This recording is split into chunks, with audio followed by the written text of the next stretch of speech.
Hola, os voy a explicar hoy cómo hago el pan sin gluten. Os voy a explicar una receta que quizás es un poco complicada, sobre todo porque utiliza muchos ingredientes, aunque luego la ejecución es fácil de hacer, pero es una receta que da un pan muy satisfactorio. Hay otras recetas quizás más sencillas que pueden estar bien porque los ingredientes sean más fáciles de conseguir.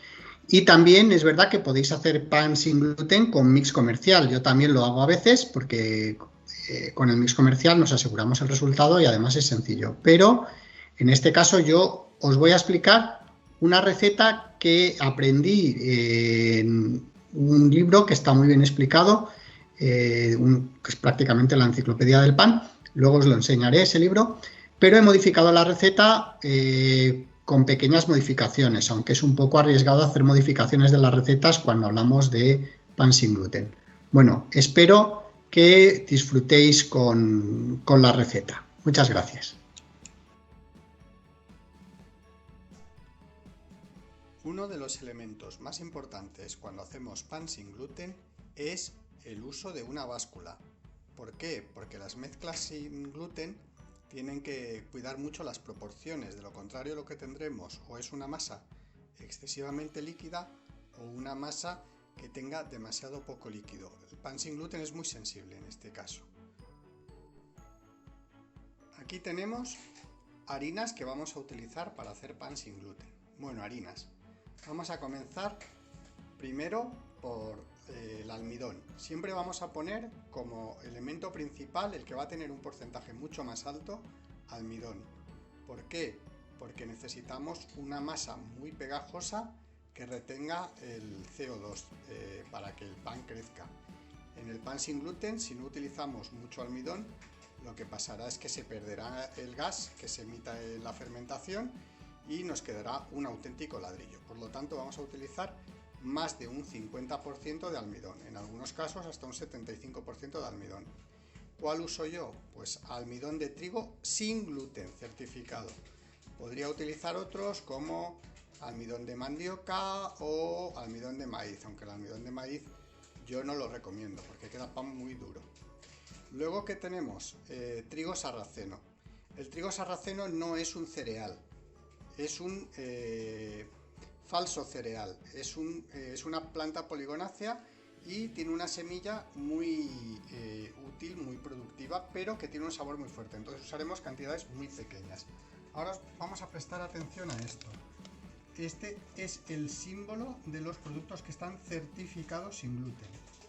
Cualquier producto puede estar etiquetado indicando que es sin gluten, que es una declaración que hace el que lo vende, pero además hay otros que llevan un certificado, una certificación externa. Vale, y esta tercera harina que vamos a utilizar y que también utilizaremos una cantidad muy pequeña es harina de garbanzo. También tiene que ser sin gluten, tiene que estar indicado expresamente en el etiquetado, ¿vale? ¿Por qué? Por la contaminación cruzada, es decir, aunque el garbanzo no tenga gluten, es posible que en el sitio donde envasen o donde muelan harina de garbanzo, pues puedan haber utilizado otras harinas con gluten. Entonces necesitamos una harina de garbanzo sin gluten. Se puede encontrar en muchos sitios. La harina de garbanzo sin gluten se puede encontrar en casi todos los supermercados grandes, por lo menos en los grandes.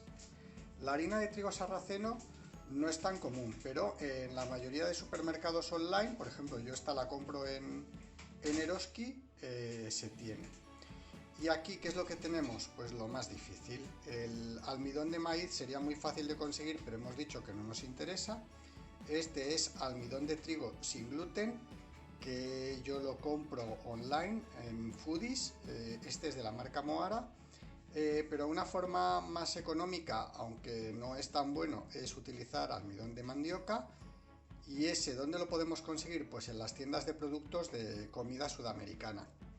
Por ejemplo, yo he comprado muchas veces en Leclerc, en el área de comidas de otros países, pues almidón de mandioca de Paraguay. Ahora vamos a hablar de los mejorantes de la mezcla, los mejorantes de la masa. Vamos a utilizar dos. Uno es el psyllium, que tenemos aquí. Psyllium es la semilla de... Bueno, la semilla es la cáscara la cáscara de la semilla de la planta gogobata, que es una planta que se utiliza ¿para qué? Pues para regular el tránsito intestinal, tal cual os lo digo. Entonces es muy fácil encontrar psyllium en las herboristerías, pero necesitamos que sea psyllium sin gluten. Bastaría con que en el embalaje pusiese sin gluten. En este caso además tenemos que este es certificado, certificado sin gluten, certificado por una entidad externa. ¿El psyllium qué hace? El psyllium absorbe agua, retiene el agua y ese agua la va a ir liberando durante la cocción, con lo cual conseguiremos que nuestro pan sea más esponjoso. Y luego, ¿qué otro texturizante vamos a utilizar? ¿Qué otro mejorante? Pues vamos a utilizar goma xantana en cantidades muy pequeñas. La goma xantana es muy interesante porque le va a dar elasticidad a nuestro pan. Esa elasticidad que no tendríamos porque no tenemos gluten, pues la vamos a tener por utilizar la xantana. ¿Cuál es el problema que tienen estos elementos? Pues que son caros y no son fáciles de conseguir. El psyllium es más fácil de conseguir, pero la xantana es más difícil. Entonces, bueno, yo esta la compro online, la compro en Rusafa sin gluten o en Foodies. Pero como le ponemos cantidades muy pequeñas, el hecho de que sea caro tampoco es excesivamente preocupante. No podemos olvidar estos 3 ingredientes que también están. Aunque el más importante de todos los ingredientes en cantidad es el agua, aquí lo que vamos a tener es sal, como en todos los panes, levadura, como en todos los panes, y una cosa que es diferente al pan con gluten. En el pan con gluten no se utiliza en la mayoría de panes el aceite, pero aquí lo vamos a necesitar porque la masa es muy pegajosa, es muy difícil de trabajar, y con el aceite, con un poquito de aceite, mejorará mucho el que podamos trabajarla. Aquí tenemos el agua que vamos a utilizar. Como vemos, estamos un poco por debajo de 500 mililitros, más o menos usaremos 475, y aquí está la mezcla seca.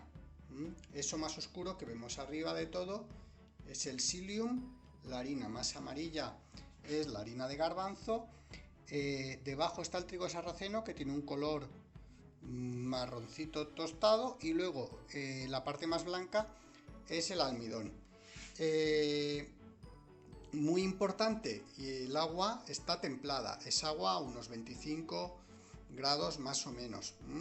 No la vamos a usar mucho más caliente porque si no pues tendríamos problemas para hacer la mezcla, pero el hecho de que esté templadita va a ayudar luego en el proceso de fermentación. Ahora vamos a hacer una cosa importante, que es añadir la sal y azúcar en el agua. Proceder ya a hacer la mezcla. Aquí tenemos el azúcar moreno y la sal disueltas en el agua, y aquí tenemos la mezcla de harinas que, si Irene se acerca bien para grabar, podemos ver que ya he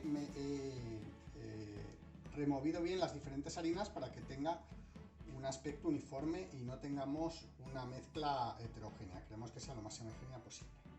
Bien, comenzamos a verter el agua, intentamos que llegue hasta el fondo, que se reparta bien. Ahora vamos a ver una cuestión muy interesante de esta masa, y es que no es una masa que podamos trabajar con las manos, sino que más bien es una masa más parecida a la de un bizcocho. Es una masa muy líquida, muy líquida. Es un asco, pegajosa, muy líquida. Luego vamos a ver por qué esto se transforma. En parte por los almidones y en parte también porque hemos añadido psyllium y después añadiremos xantana. Aquí vemos lo que tenemos. A ver, ¿a que no os imagináis que de esto vaya a salir un pan? Pues sí, de esto sale un pan. Es totalmente diferente a las masas con gluten. En las masas con gluten tenemos poca agua, se trabajan mucho con las manos para crear la estructura del gluten. aquí no. Aquí no, cuanto menos toquemos la masa mejor. ¿Qué es lo que necesitamos? Que la mezcla sea lo más homogénea posible y lo vamos removiendo. Cada vez va costando más, se va haciendo más y más duro. Por eso esta lengua de aquí que tenemos es una lengua con palo metálico, porque antes utilizaba esta de plástico y se rompió. Entonces esto es un auténtico asco para trabajar, pero es lo que hay. Muy bien, ¿qué tenemos? Nos aseguramos de que quede la mezcla bien, de que no nos quede harina sin incorporar a la mezcla. Vigilamos bien las paredes, vemos que cada vez cuesta mucho más. Mucho más. Queremos que la mezcla esté muy bien.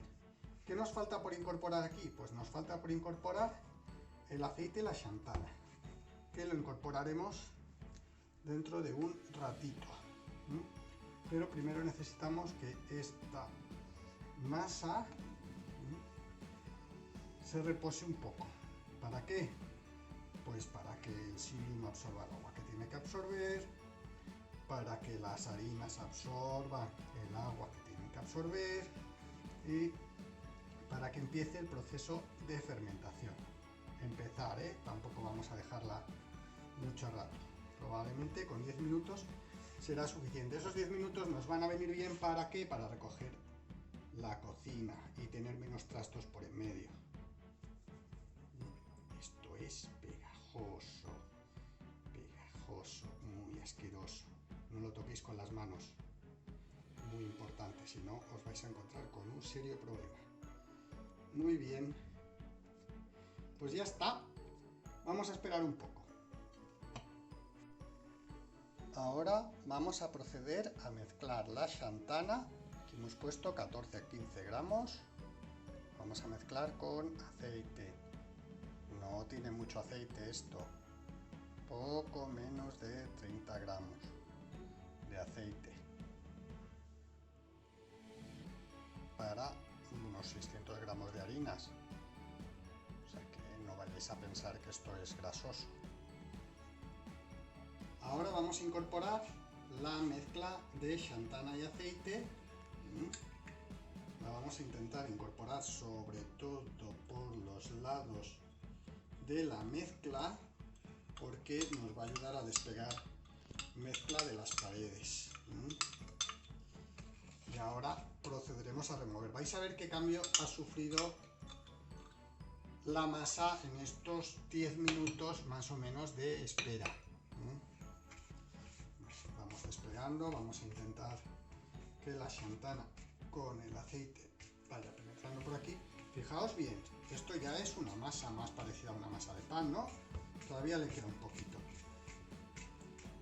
Cuando haga la fermentación, las levaduras irán consumiendo los almidones, los irán procesando, irán consumiendo los azúcares, y al procesar los almidones la masa dejará de ser pegajosa. Bueno, seguirá siendo pegajosa, pero no será ni mucho menos tan pegajosa, y ya podremos empezar a trabajar. Veis que ahora podemos hacer cosas mucho más parecidas a las que esperaríamos de una masa de pan. Necesitamos que la mezcla se haga bien para que la xantana quede repartida por toda la masa. ¿Veis que esto ya es algo que se va trabajando mucho mejor? Vamos trabajándolo así para ir despegando lo que se ha quedado pegado en las paredes del bol. Esto nos va a llevar un trabajo, esto es cansado. ¿Lo podríamos hacer con una batidora eléctrica? Sí, pero debería ser una batidora muy potente, utilizando el gancho de masas y a muy baja velocidad. Si no es una batidora de 1500 vatios, pues mejor no intentarlo, mejor a mano, ¿vale? Bueno, vamos a seguir mezclando esto, más o menos unos 5 minutos de trabajo, y el brazo duele, ¿eh? Esto es como ir al gimnasio. Yo por eso no voy al gimnasio, porque ya hago deporte. No te rías, Irene. ¿No se nota o qué? Bueno, como veis vamos haciendo este movimiento para ir mezclando bien la masa. Vale. Una vez que tenemos la masa más o menos así y la agrupamos para hacer una masa lo más compacta posible, lo más separada de las paredes posible, ya podemos dejarla fermentando un ratito. Tenemos ya la masa. Aquí está la masa y vamos a hacer que empiece la primera parte de fermentación. Va a ser una fermentación corta de más o menos media hora, que tiene como objetivo sobre todo que no esté tan pegajosa la masa cuando vayamos a hacer las formas de las barras. Muy importante que no se nos seque la masa por encima y que para que la fermentación se produzca necesitamos humedad. Entonces lo que vamos a hacer es cubrir la masa. ¿Con qué la vamos a cubrir? Pues podríamos hacerlo con un paño húmedo mojado en agua caliente, o bien aquí cerramos con un gorro de ducha, de los típicos gorros de ducha que te dan en los hoteles. Kepa seguro que tiene un montón de gorros de ducha. Yo estoy utilizando uno de NH Hoteles. No recomiendo ningún hotel en concreto. Creo que los gorros son todos made in China. Muy bien, pues vamos a dejarla aquí media hora. Bueno, vamos a poner ya la mezcla. Esta mezcla que hemos hecho la vamos a colocar en esta fuente para horno. A ver, que cojo la pala. ¿Y por qué vamos a hacer esto? Porque va a hacer la fermentación aquí, luego lo que haremos será cortar las barras. Así que esto lo vamos a extender bien. Si hay que chafar, pues chafamos. Es más, si hay que chafar con las manos, nos enharinamos las manos porque esto va a ser pegajoso, pues chafamos. Esto ya parece un poco más de masa, ¿no? Una masa de pan. Bueno, intentamos que ocupe bien y más o menos liso el molde, ¿vale? Luego os vamos a enseñar lo que vamos a hacer para que la fermentación salga bien. Porque la fermentación necesitará temperatura y humedad. Necesitamos, por tanto, temperatura y humedad. ¿Qué es lo que hacen en las panaderías? Pues tienen fermentadores donde aseguran que hay vaporcito y temperaturas pues de 30 grados con humedad del 100%. Nosotros eso ya veremos cómo lo hacemos, pues lo haremos en el horno de casa, pero claro, no queremos que se nos cueza, o sea que lo haremos con el horno apagado. Lo que haremos será poner una fuente de vapor. Vamos a asegurar que esto quede bien así. Remetemos los bordecitos, ¿vale? Muy bien, pues esto es lo que vamos a meter al horno, que es lo que veremos ahora dentro de un ratito. Ya está. Ya tenemos la masa para que empiece la fermentación. La hemos guardado dentro del horno porque no hay corrientes de aire en el horno, porque es un espacio cerrado, y abajo hemos puesto una fuente con agua muy caliente, agua casi hirviendo. Ahora cuando cerremos el horno, ese vaporcito de agua pues será como cuando estamos en la ducha, generará mucha humedad y generará calor. Lo vamos a dejar así hora y media más o menos. Ya ha pasado hora y media, ya ha terminado la fermentación y por tanto vamos a preparar las barras. Al estar en este formato ya vamos a tener la forma muy parecida a la de una barra. Usamos la regla para cortar las barras. Despegamos bien. Nos podemos ayudar también con la lengua, ¿vale? Con la lengua no la nuestra, sino con la lengua de goma.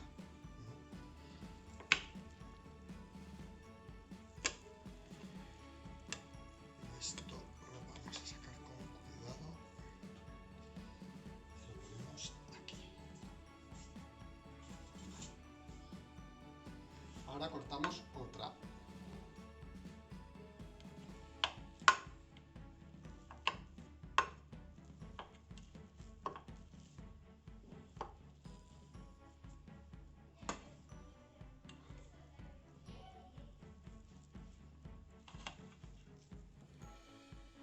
Vamos a seguir. Fijamos bien. No nos tenemos que preocupar por esta forma cuadrada porque también se va redondeando un poco cuando las giramos así. Y luego, además, lo que queremos es que no se nos rompa. Entonces lo cogemos así y lo ponemos aquí. Lo podemos redondear un poquito con los dedos, sin problemas. Sin chafar mucho la masa, porque si no perdemos el gas. ¿Por qué tengo las barras que son un poco diferentes? Bueno, pues porque mi horno no calienta de forma bien repartida, no reparte bien el calor. Entonces, ¿qué hago? Pues la parte donde le llega menos calor, pongo las barras más pequeñas. Y en la parte donde le va a llegar más calor, pongo las barras más grandes. Muy bien. ¿Cómo lo vamos a hacer en el horno? Pues el horno lo tenemos ya calentando, lo tenemos que se está calentando a 220 grados con calor arriba y abajo y sin ventilador. ¿Vale? Otra cosa que haremos será añadir una fuente de humedad. En mi caso, como es un horno eléctrico, lo que hago es añadir agua en el horno. Agua en la base del horno. Si vuestro horno no es eléctrico, pues podéis tener una fuente de horno en la parte de abajo con agua que genere vapor, un poquito de agua, que se tiene que gastar en los primeros 10 minutos. El agua nos va a ayudar a tener una corteza crujiente. Bueno, mientras se calienta el horno vamos a hacer otra cosa, que es hacerles la greña. Vamos a hacer la greña. La greña es esos cortes que tiene el pan en la parte de arriba y que tienen la importancia de que hacen que el pan se agriete por donde nosotros queremos, porque si no, el pan al crecer se agrieta y se agrietaría por cualquier parte. No queremos eso, queremos que se agriete por donde nosotros hacemos estos cortes, en la parte superior. Los hacemos oblicuos, nos ayudamos con un poquito de agua para que la masa no se seque. Bueno, y ahora a esperar a que se caliente el horno. Momento de meter el pan en el horno. El horno ya está caliente.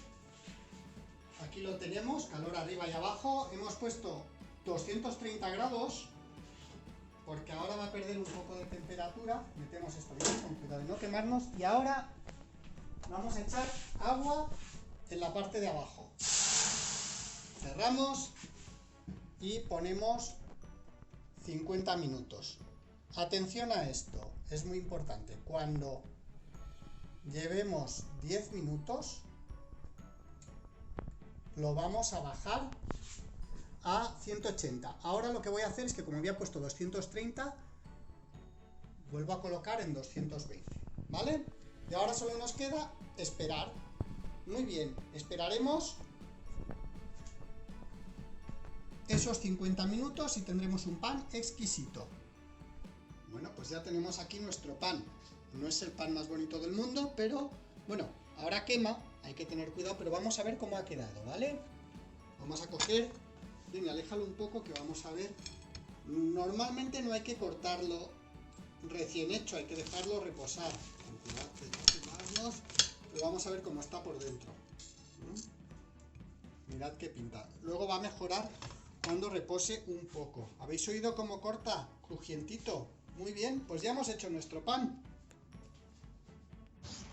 Bueno, ya está, ya lo hemos hecho. No ha costado tanto. Espero que os haya gustado, que hayamos aprendido mucho. Yo la verdad es que he hecho muchas piezas muy duras, muchos panes incomibles. Para conseguir hacer estos panes he tenido que probar mucho, así que si os ha salido bien, perfecto, es un gran paso, y si no os ha salido, no pasa nada, seguiremos practicando.